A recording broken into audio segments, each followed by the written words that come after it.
Oke, di sini adalah grafik posisi terhadap waktu,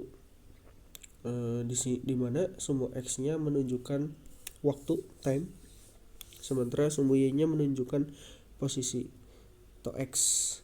Nah, kalau kita lihat di sini ada masing-masing posisi titik, ada titik A, B, C, D, E, F. Nah, kita bisa melihat waktu yang ditempuh yaitu dia mempunyai selang waktu, misalkan suatu benda itu dia bergerak dari titik A ke titik D, maka kita bisa melihat waktunya dari titik A ke titik D dia memiliki selang waktu delta T sama dengan 3 sekon. Sementara perpindahannya yaitu dari titik A ke titik D kita cukup hubungkan dari titik awal ke titik akhir yang arah vertikal itu, yaitu delta X sama dengan 40 meter. Jadi kita punya selang waktu delta T sama dengan 3 sekon, perpindahannya delta X sama dengan 40 meter. Kalau kita lihat di sini ada grafik posisi terhadap waktu. Sekali lagi, untuk perpindahan kita cukup melihat posisi awal di mana, posisi akhirnya di mana. Jadi kita melihat, oh iya, kalau lihat dari grafik posisi awalnya sekitar di 50 ya, sementara di posisi akhirnya sekitar ada di 90. Jadi perpindahannya 90 dikurangi 50 ya. Jadi perpindahannya delta X sama dengan 40 meter. Kita lihat di sini ada tes konsep sebuah partikel bergerak dari suatu titik dalam ruang ke titik yang lain. Setelah sampai di tujuan, maka besar perpindahannya dibandingkan dengan jarak yang ditempuh apa? Silahkan dijadikan tugas pertama dan berikan alasannya ya. Jadi tidak cukup hanya menjawab A saja sudah, tapi berikan alasan ini untuk tugas 1. Oke, selanjutnya kecepatan rata-rata. Nah, kecepatan rata-rata itu membutuhkan waktu untuk sebuah benda ketika mengalami perpindahan. Kecepatan rata-rata adalah perbandingan antara perpindahan dengan selang waktu yang terjadi. Arahnya sama dengan arah perpindahan. Jadi delta T selalu positif. Nah, kecepatan rata-rata kita bisa lihat di sini formulanya delta X per delta T. Jadi perpindahan terhadap selang waktu. Kita tadi membahas perpindahan dan selang waktu. Kemudian untuk kecepatan rata-rata satuan SI-nya meter per sekon. Kemudian ada kecepatan rata-rata, ada kelajuan rata-rata. Bedanya apa? Ya, kecepatan rata-rata itu merupakan besaran vektor, sementara kelajuan rata-rata merupakan besaran skalar ya.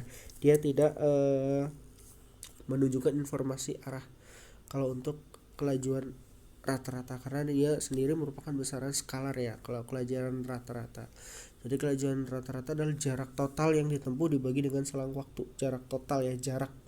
Kalau kecepatan rata-rata merupakan perbandingan antara perpindahan dengan selang waktu, sementara kelajuan itu jarak total yang ditempuh dibagi dengan selang waktu. Jadi perbandingan jarak dibagi dengan selang waktu. Jadi hati-hati, ada kecepatan rata-rata, ada kelajuan rata-rata. Kalau kelajuan berhubungan dengan skalar, kecepatan rata-rata berhubungan dengan vektor. Dia memperdulikan, dia sangat melihat arahnya untuk kecepatan rata-rata karena dia merupakan besaran vektor ya.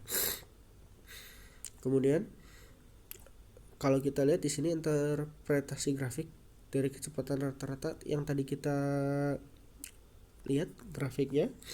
Kalau tadi kita lihat ada grafik sama, misal di sini ada titik A, B, C, D, E, F menunjukkan satu posisi titik, misalkan di titik A, B, C, D. Misalkan satu benda itu bergerak dari titik A ke titik D. Nah, tentunya dalam bergerak itu dia membutuhkan selang waktu. Nah, delta T-nya sekitar 3 sekon. Sementara dari titik A ke titik D berarti dia punya posisi perpindahannya. Jadi perpindahannya itu delta X akhir kurangi X awal, yaitu delta X-nya sama dengan 40 meter. Nah, bagaimana melihat dari selang waktu dan perpindahan ini? Kita bisa melihat interpretasi grafik dari suatu kecepatan rata-rata. Nah, kita bisa melihat dengan kita menghubungkan titik 0 ke titik D, itu yang warna biru. Warna biru. Kita lihat grafik yang di sini, interpretasi grafik dari kecepatan rata-rata titik A ke titik D menghubungkan suatu garis yang warna biru. Nah, garis yang warna biru ini adalah merupakan kecepatan rata-rata. Jadi kecepatan rata-rata adalah kemiringan dari garis yang menghubungkan posisi awal dan posisi akhir. Sekali lagi, kecepatan rata-rata adalah kemiringan dari garis yang menghubungkan posisi awal dan posisi akhir.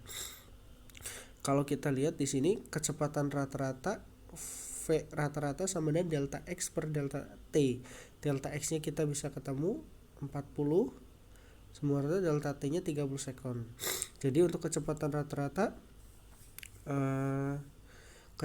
rata-ratanya yaitu merupakan kemiringan dari garis yang warna biru ya, yang menghubungkan posisi awal dan posisi akhir. Ini merupakan kecepatan rata-rata. Perlu diingat ini adalah kemiringannya. Jadi kita menghubungkan titik A ke titik D ini ya, kemiringan dari si garis ini sendiri. Jadi kita bisa melihat. Kemudian untuk tugas kedua, kelajuan rata-rata selang A sampai D. Nah, silahkan kalian tulis sebagai tugas ke